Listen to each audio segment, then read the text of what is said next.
General Orders Number 14, an act to increase the military force of the Confederate States, approved March 13th, 1865.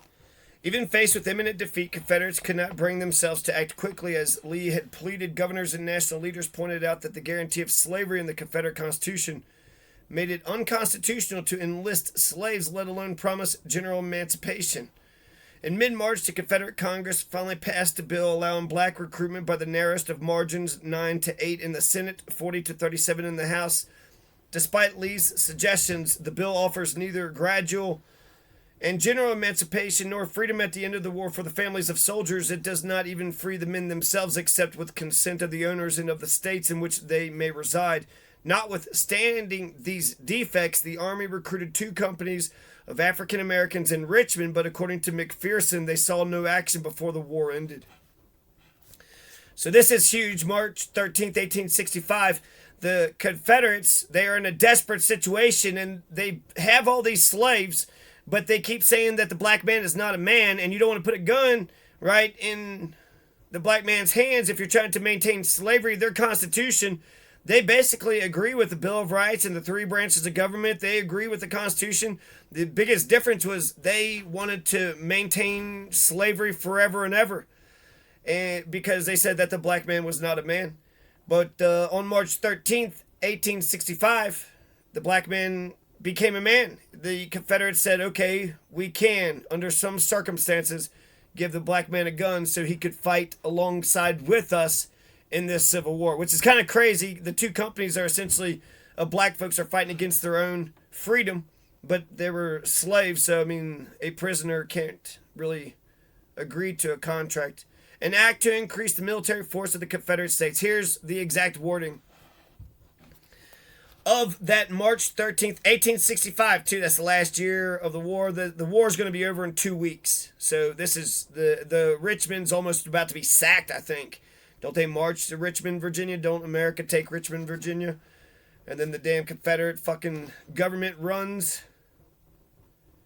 But here's that order that gives the black man, even a Confederate piece of shit, recognizes the right of the black man to have a gun, especially in defense of their insane barbarity. An act to increase the military force of the Confederate States. The Congress of the Confederate States of America do enact that in order to provide additional forces to repel invasion, maintain the rightful possession of the Confederate States, secure their independence, and preserve their institutions, the President be, and he is hereby authorized to ask for and accept from the owners of slaves the services of such number of able-bodied Negro men as he may deem expedient for and during the war to perform military service in whatever capacity he may direct.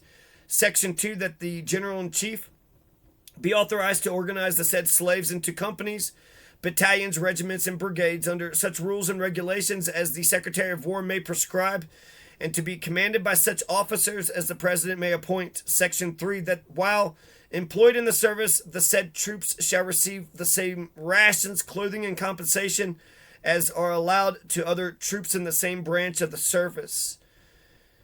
Equal pay. So not only are we putting a gun in the black man's hand, but we're also saying that the same rations, the same clothing, the same amount of food, the same amount of money that all the other soldiers are getting is the same amount that the black men should get. It's also draft. They were all drafted too, so I don't even know how much the white reb Confed was getting paid. It couldn't have been much, but here it's saying that even the black man gets the same rations, clothes, and compensation as the other troops. Section 4, that if under the previous sections of this act the President shall not be able to raise a sufficient number of troops to prosecute the war successfully and maintain the sovereignty of the states and the independence of the Confederate States, then he is hereby authorized to call on each state wherever he thinks it expedient for her quota of 300,000 troops, in addition to those subject to military service under existing laws, or so many thereof as the President may deem necessary to be raised from such classes of the population, irrespective of color, in each state as the proper authorities thereof may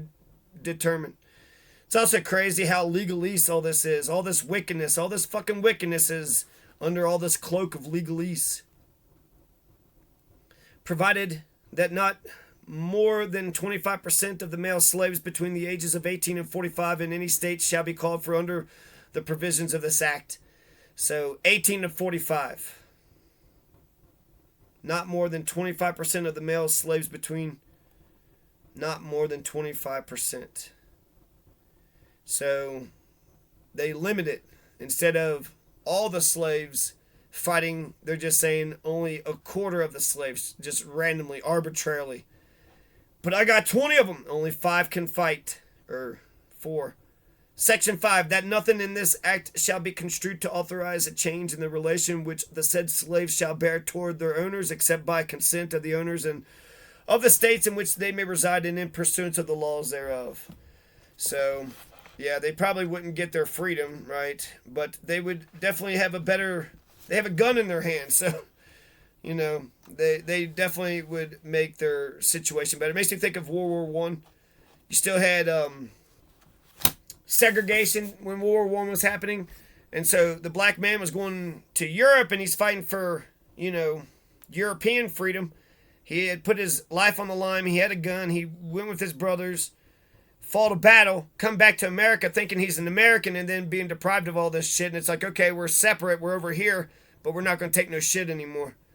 We're a citizen now. We're a part of this country now. So, yeah, I mean, it seems weird, but apparently we have to say shit like human trafficking is wrong. You can't traffic people for labor or sex. I think that's a good beginning. You probably can't traffic people for really any reasons. If you're just to have fun, just a road trip, and everybody's consenting, everybody's adults, and they all consent to the road trip, that's the only time you're allowed to traffic anybody. But it's weird that you have to say, it's 2022, so it's like saying slavery is wrong. Slavery is wrong. Trafficking is wrong. And being a fucking Confederate fucking douchebag piece of shit, you're defending the slave owner from 1850? Why are you defending the slave owner of Alabama from 1850? I really love that man. No, you didn't. You don't even know who he is. You're just a racist piece of shit. And you got to get over that. The only way, you know, the reason why I know that racism is bullshit. Growing up in Kentucky, racism was around. But it's bullshit because there was no black folks around. They were very much in the minority over here, over there. They were just a bunch of fucking assholes being fucking shitty to somebody that wasn't even in the room. And the black man isn't the cause of the racist fucking problems. There's no black people to be, you know, to be spoken about. So how can you sit there and blame all your problems on it's a scapegoat. It's a scapegoat. It's a convenient scapegoat. And I think it comes from jealousy of black bodies. And I think you could just exercise. Just exercise. Well, you know, Caucasian, you hold your own. Peach and pink people, you hold your own. Okay, so black folks may have superior genetics. You're a mutated albino. Be humble.